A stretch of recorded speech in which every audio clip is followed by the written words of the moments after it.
तुर्कस्तान के बादशाह अपने दरबार में बैठे हुए थे और अपने मंत्रियों से देश विदेश की नीतियों पर विचार विमर्श कर रहे थे कि तभी उनके मंत्री ने बादशाह से कहा, महाराज, सुना है राजा अकबर और उनका राज्य बहुत ही समृद्ध राज्य कहलाता है और उनके पास बहुत ही अक्लमंद औहदेदार भी है जिनसे वो अपना कारोबार बहुत ही अच्छे से चलाते हैं। मंत्री की बात सुनकर तुर्की के राजा को अकबर की बुद्धि की परीक्षा लेने का विचार आया। राजा ने तुरंत ही एक पैगाम लिखा और अपने दूत को वो पैगाम देकर कुछ सिपाहियों के साथ दिल्ली भेज दिया। दूत उस पत्र को लेकर अकबर बादशाह के पास पहुंचा और उन्हें उनके महाराज का वो पैगाम थमा दिया। पैगाम में मजमून कुछ इस प्रकार का था। अकबर शाह, मुझे सुनने में आया है कि आपके भारतवर्ष में कोई ऐसा पेड़ पैदा होता है जिसके पत्ते खाने से मनुष्य की आयु बढ़ जाती है। यदि ये बात सच्ची है तो मेरे लिए उस पेड़ के थोड़े पत्ते अवश्य भिजवाए। बादशाह उस पत्र को पढ़कर विचार मग्न हो गए और बिरबल से, बिरबल, तुर्की के राजा हमारा इम्तिहान लेना चाहते हैं। अब तुम्हें ही हमें इस समस्या से बाहर निकालना है। जापना, आपको चिंता करने की कोई आवश्यकता नहीं। बस मैं जैसे कहता हूँ आप वैसे ही कीजिए।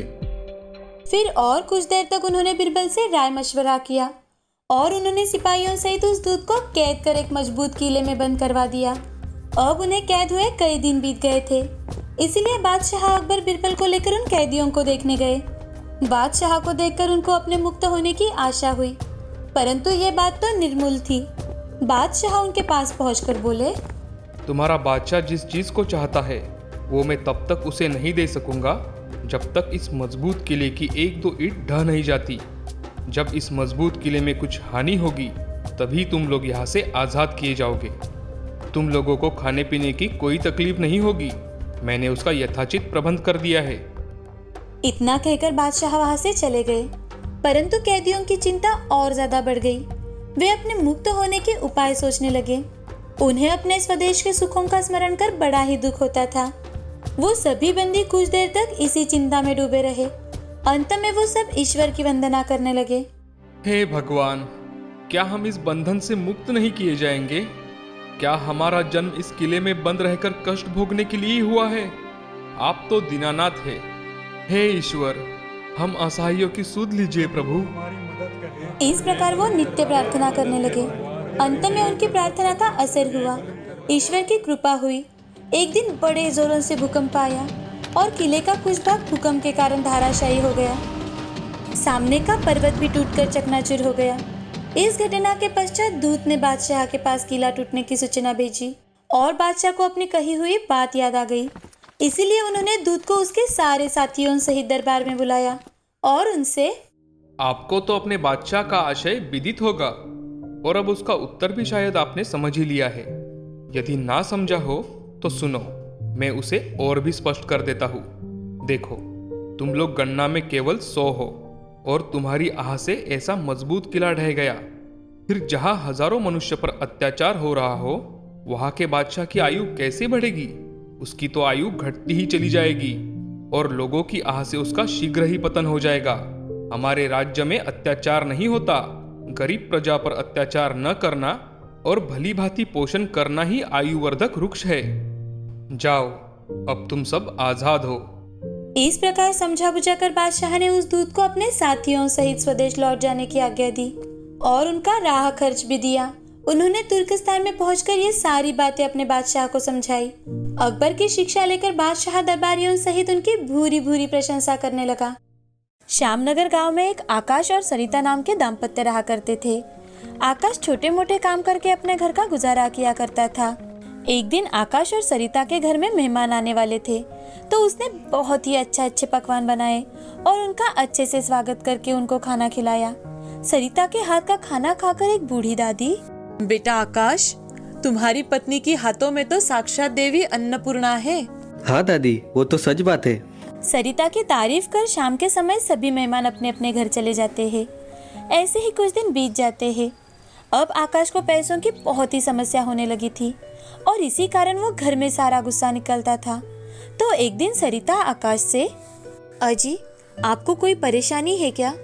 कुछ दिनों से देख रही हूँ आप बड़े चिंतित लग रहे हो। सरिता, हमारे घर खर्चे के लिए पैसे कम पड़ रहे हैं और उसमें माँ पिताजी का फोन आ गया था उन्हें भी पैसे चाहिए। अब तुम ही बताओ, मैं इतने सारे पैसे कहाँ से लाऊं? क्यों ना हम कोई ढाबा किराए पर ले, उससे हमें थोड़ा सहारा भी मिल जाएगा। मेरे पास थोड़े पैसे हैं, वो हमें काम आ जाएंगे। ठीक है। 2-3 दिनों तक ढूंढने के बाद आकाश को एक बंद पड़ा हुआ ढाबा दिखाई देता है, जिसे वो किराए पर ले लेता है। अब आकाश और सरिता दोनों मिलकर उस ढाबे की साफ सफाई करते हैं और अगले ही दिन से ढाबे पर खाना बनाना शुरू कर देते हैं। सरिता ने आज बहुत ही स्वादिष्ट खाना बनाया था। उस खाने की खुशबू सुन ग्राहक उसके ढाबे पर आने लगे। अब 3 आदमी ढाबे पर आते हैं और वो आकाश से, अरे भाई, चिकन तंदूरी है क्या? हाँ हाँ है ना भैया, 1 प्लेट लाऊं आपके लिए? हाँ, और भाई मेरे लिए एक पनीर कीमा लाना और मेरे लिए एक मटन बिरयानी लाना। ठीक है, 10 मिनट में लेकर आता हूँ। आकाश ऑर्डर लेकर किचन में चला जाता है और सरिता को ऑर्डर बताता है। सरिता झट से तीनों की प्लेट तैयार करती है। आकाश ऑर्डर टेबल पर लगाता है और वहीं पर पास में खड़ा रह जाता है। जब उन लोगों ने खाना चखा तो सभी को वो खाना बहुत ज्यादा पसंद आया। तो दूसरा आदमी आकाश से, भैया खाना तो बहुत ही लाजवाब है, मैंने इतना टेस्टी खाना आज तक कभी नहीं खाया। धन्यवाद भैया।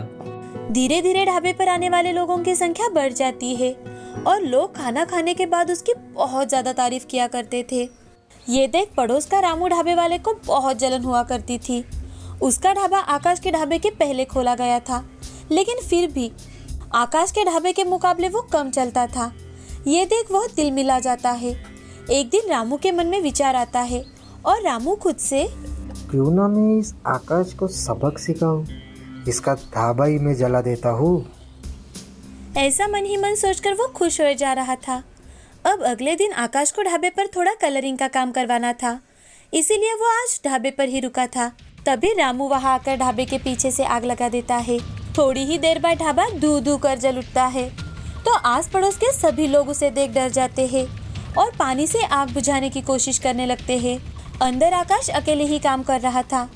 जैसे ही उसे धुआं दिखाई दिया वो बाहर आने की कोशिश करने लगा, लेकिन ढाबे से निकलते वक्त वो जख्मी हो गया और ये सब सरिता बाहर से देख रही थी। आकाश की ये हालत देख वो फूट फूट कर रो रही थी। अब सरिता ने इकट्ठे किए हुए सारे के सारे पैसे आकाश के इलाज में ही खत्म हो गए और यहाँ रामू को लगने लगा कि अब आकाश और सरिता के दिमाग से ढाबे का भूत चला गया है और अब वो दोनों कभी ढाबा शुरू नहीं करेंगे। लेकिन यहाँ पर आकाश की तबीयत में कुछ सुधार आने लगा था। तो एक दिन सरिता आकाश से, अजी मैं सोच रही हूँ कि मैं ढाबे पर फिर से काम शुरू कर दूँ, थोड़ी बहुत हमें मदद हो जाएगी। आपको तो घर के हालात पता है ना। मुझे अभी तक अच्छा नहीं लग रहा, और तुम अकेले ये सब कैसे संभालोगी? मैं कोशिश तो कर सकती हूँ। हमारा सारा ढाबा जल जाने के कारण हमारे पास ना बर्तन है और ना ही चूल्हा, और जो कुछ भी पैसे थे वो सारे के सारे अस्पताल में चले गए। अब कुछ ना कुछ तो काम करना ही होगा ना। ठीक है, तुम्हें जो ठीक लगे। जब तक मैं ठीक ना हो जाऊं तब तक मैं तुम्हारी कोई मदद नहीं कर सकता। आप बिल्कुल चिंता मत कीजिए, मैं कुछ ना कुछ कर लूंगी। आप सिर्फ जल्दी ठीक हो जाइए। सरिता, हमारे पास एक पुराने मिट्टी का चूल्हा है ना, तुम चाहो तो अभी के लिए उस पर खाना बना सकती हो। वो बूढ़ी माँ ने बड़े प्यार से हमें दिया था।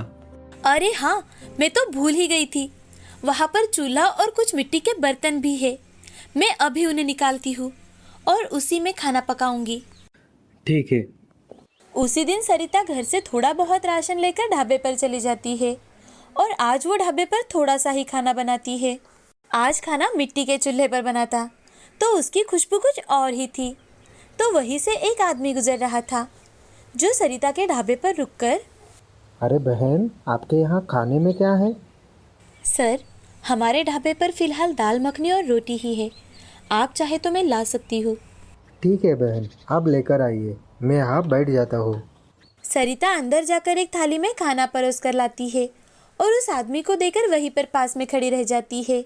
वो आदमी खाना खाकर अपनी उंगलियां चाटता ही रह जाता है। वो सरिता से, बहन जी, आपके यहाँ के खाने का स्वाद तो लाजवाब है, मुझे आपके यहाँ का खाना बहुत पसंद आया। जी धन्यवाद।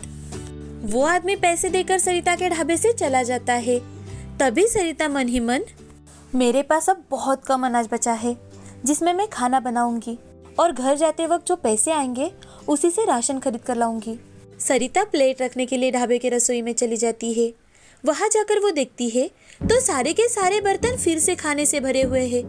ये देख सरिता मन ही मन, मैंने तो चूल्हे पर बना सारा का सारा खाना उस आदमी को दे दिया था, तो यहाँ ये खाना कैसे आया?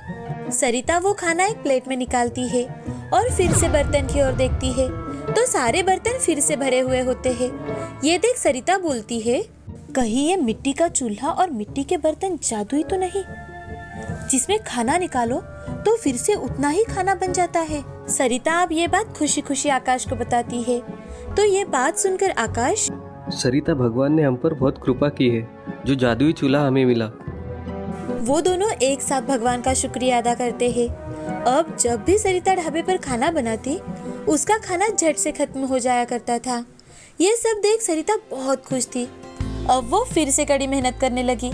यहाँ आकाश की तबीयत भी अच्छी हो गई थी, तो वो सरिता को ढाबा चलाने में मदद करने लगा। ये देख पड़ोसी ढाबे वाला रामू बहुत जल उठा। वो खुद से, इस आकाश के बच्चे का तो मैंने ढाबा भी जला दिया, फिर भी इन दोनों को अभी तक अक्ल नहीं आई। इन दोनों ने फिर से ढाबे का काम शुरू कर दिया। अब तो मुझे इन दोनों को सबक सिखाना ही पड़ेगा। फिर से कभी ढाबा चलाने का विचार भी इन दोनों के मन में नहीं आ पाए। ऐसा सोचकर रामू आकाश और सरिता को तकलीफ देने की सोचता है।